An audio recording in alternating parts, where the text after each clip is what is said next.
is there anything else particularly noteworthy or remarkable, or anything you'd like to discuss about that time in Berlin?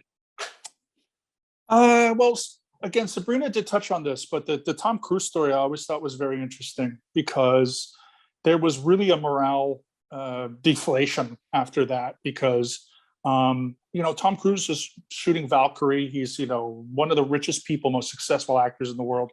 And we get wind that he's going to come. He's in Berlin. He had been apparently in an apartment not too far from the org that he had rented, the whole Katie Holmes thing, whatever. I think the thing about that is we were, again, not only were we taken off post, but we were told we could meet him. And I think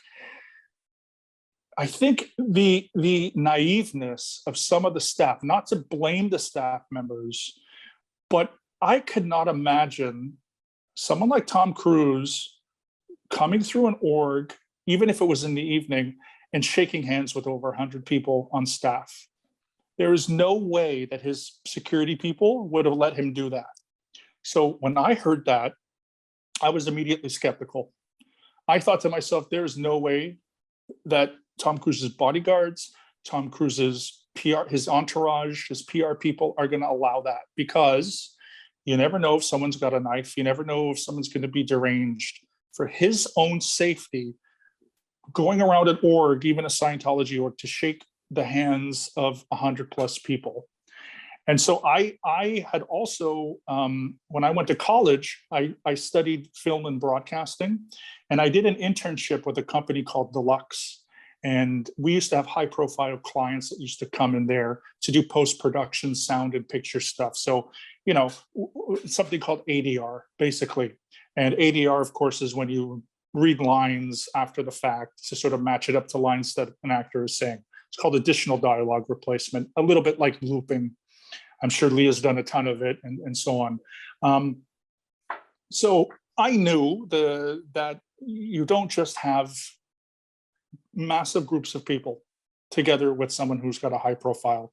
I knew this. I had this, Woody Harrelson came into Deluxe one time, and he was nice, but people had to leave, So even him, even a nice, cool guy like him who didn't care how many people there were there, there's still an air of safety for that particular person. And there are people who are getting paid hundreds of thousands, if not millions of dollars a year to make sure that Tom Cruise is alive and well. Okay. So I buried it out of my mind. But when we were told to leave, and then later the next day, when the ED was going around the org, I met Tom Cruise. Tom Cruise is so nice, gloating about this. That really, really, really, the morale went down. It went absolutely down there. People quit staff. People were kicked off staff because we were not allowed to tell anybody that Tom Cruise was coming. And of course, people told someone told their family members. And since then, in my opinion, the org had not recovered. People were very angry. They were very skeptical. And they really started to mistrust a lot of what was going on. The difference, though, was they were blaming Berlin. The idea was it wasn't a Scientology thing. It was that Berlin was a bad org, that someone in the exec committee or whatever was probably an SP or PTS, but it was only in Berlin. Berlin was bad. Berlin was terrible, but the rest of the Scientology world was good, even though it was, in my opinion, just a public relations thing of why Tom Cruise can't meet 100 plus people, and a safety thing as well. What had you guys been promised? What are we talking about here? So we were promised that if we cleaned the org, we were off post and cleaned the org for 2 straight days, we were going to get together on our posts. So wherever we were posted to, and Tom Cruise was going to have a tour of the building, and he was going to stop off in every office and every place, come around, shake our hands, look us in the eyes, and basically thank us. That's what people were saying, that we would have to be in our offices, at our posts, like a PR thing, doing work. Tom Cruise was going to come in. We were going to meet him. We're going to shake his hand. And again, he was probably going to give us some little motivational speech or whatever, and then he'd go on to the next office. That was it. We were supposed to be there when he was coming in to do his tour. Very interesting. That was and the just to idea. make sure I'm crystal clear on this, Yeah. is it, hey guys, if you guys get this org whipped into shape, your reward will be Tom Cruise will come and thank every one of you for doing such a great job being super Scientologists? Or was it, hey guys, Tom Cruise is scheduled to come by. He's coming by to meet and thank all of you. And therefore, we are going to be spending the next 2 days getting this org into white glove shape. Which one was the first? The first. Really? Yeah. So it was almost like Tom Cruise coming was going to be the reward for getting this building spick and span. Yep. Oh, that's different than what I thought from the last conversation. I thought it was urgent. Tom Cruise is coming. We have 2 days to clean the place, but it wasn't that. Maybe I'm sorry. Maybe I'm misunderstanding. I apologize for that. It was kind of both in a sense.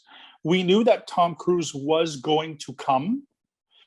Then the people from Tom Cruise's entourage or PR had sort of said he's coming in this window of a couple days. We don't know when exactly. And then we were told to clean the org. And then it would be our reward for cleaning the org that we would also meet Tom Cruise. So again, apologize if I misunderstood anything. No, that helps a lot. But it was kind of like, this is, because again, nothing was definite. We didn't know definitely when he was going to come.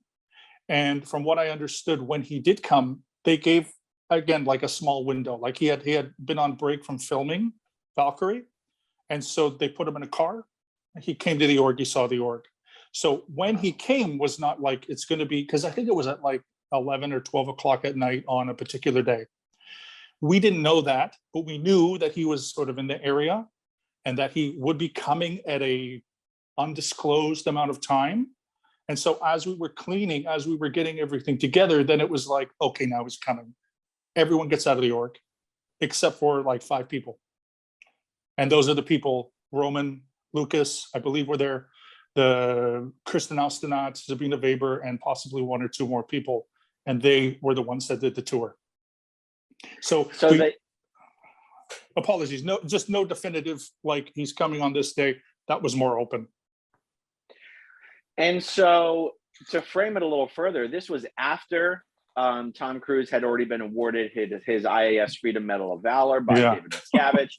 This is after he stood up there on stage and said to all the Scientologists how important it is to be dedicated, and we're counting on you, and COB is counting on you, and I'm counting on you, and LRH is counting on you, and we're counting on you.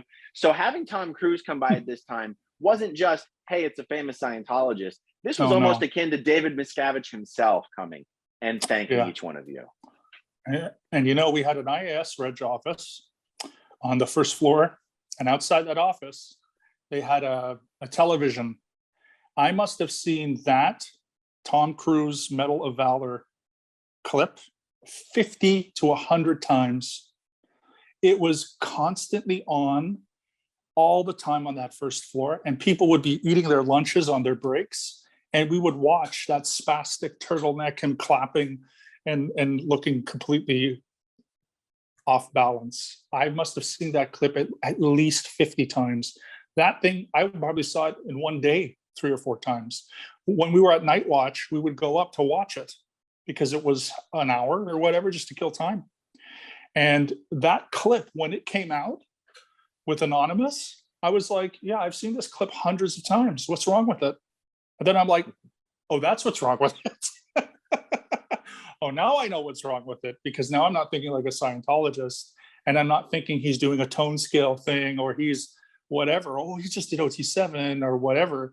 I'm thinking like, this guy is nuts. Like this is emotional instability, and his ups and downs, and his seriousness, and then his laughing manically.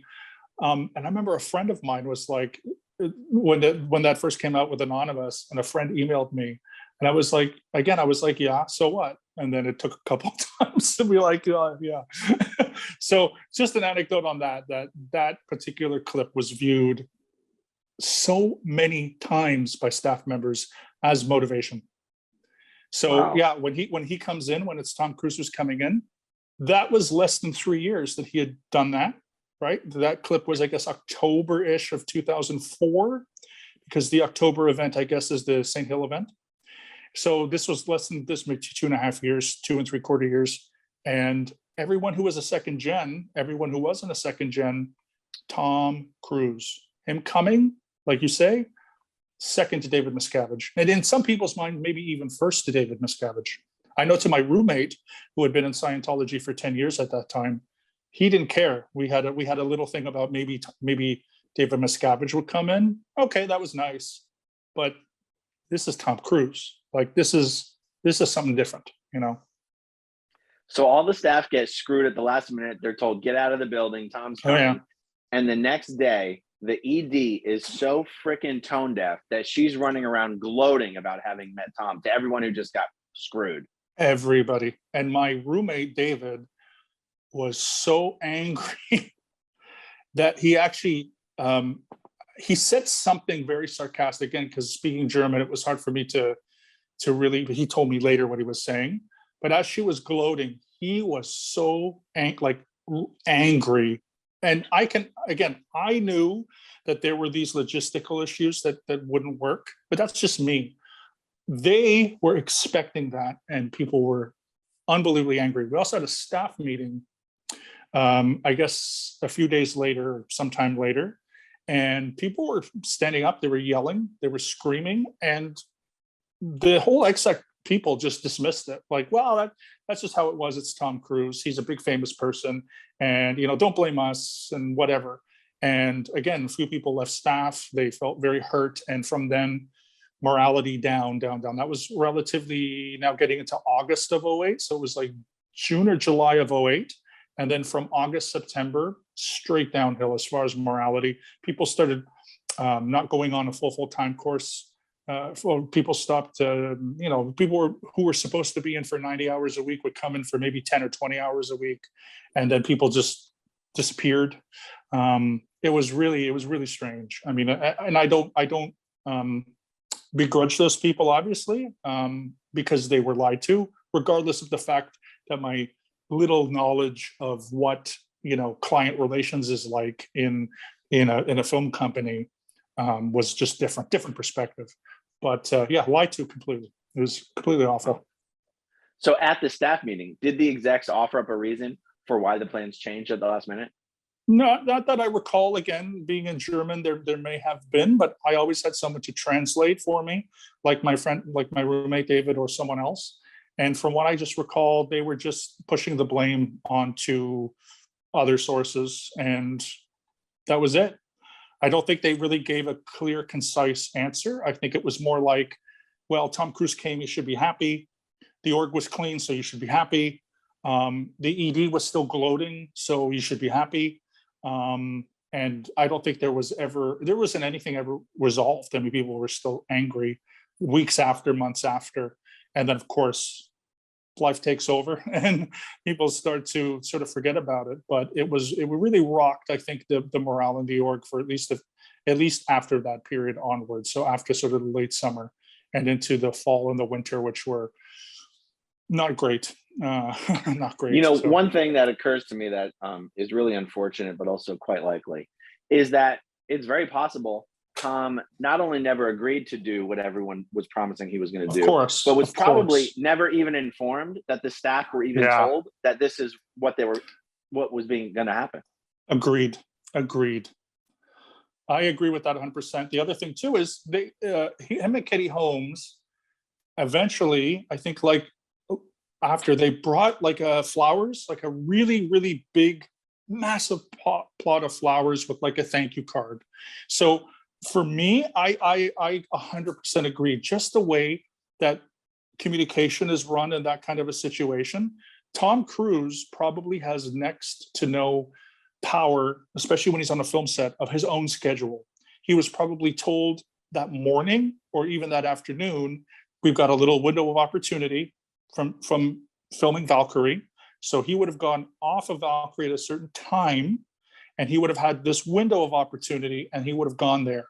Like you say, I don't think he would have known at all. There's no way. And especially, I don't think that he would have known that he was disappointing so many people, because even though, he's a Scientologist and whatever, I do know people who work with celebrities or assistants and stuff, because I lived in Los Angeles for a couple of years. And usually most celebrities, if they're in a position where they can sign some stuff, like most like to do it, most like to interact with their fans to some level. There needs to be some security, but a lot of people will do that. Like if they know that there's like 100 fans, Benedict Cumberbatch is one person I knew, someone who was an assistant of his. He likes to meet as many fans as he can. There's also, Vin Diesel does this. There's a lot of people who do this. Even if it's 100 people, they want to go out and sign. They want to meet their fans. They want to take selfies. They want to look their fans in the eyes because they're so grateful. Not everyone's like this. 100% not everyone's like this. But there are so many people that will do that. And I think Tom Cruise leans towards that. I've been told, at least when he's at public events, he tries to sign pictures and take selfies of as many people as he possibly can. Many actors like to do that.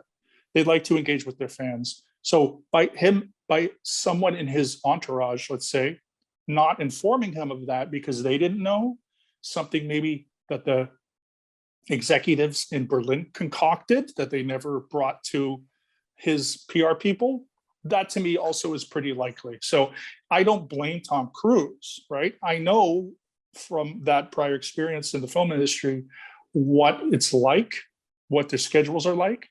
I 100% blame the people that concocted the story, which I strongly believe was the execs and Sea Org members in Berlin. And they were doing that to motivate us simply to clean the org. And they could have said, listen, they could have been honest. And maybe they just thought people would move faster if they knew that they were going to meet Tom Cruise. I don't know. Again, we never got any resolution on that.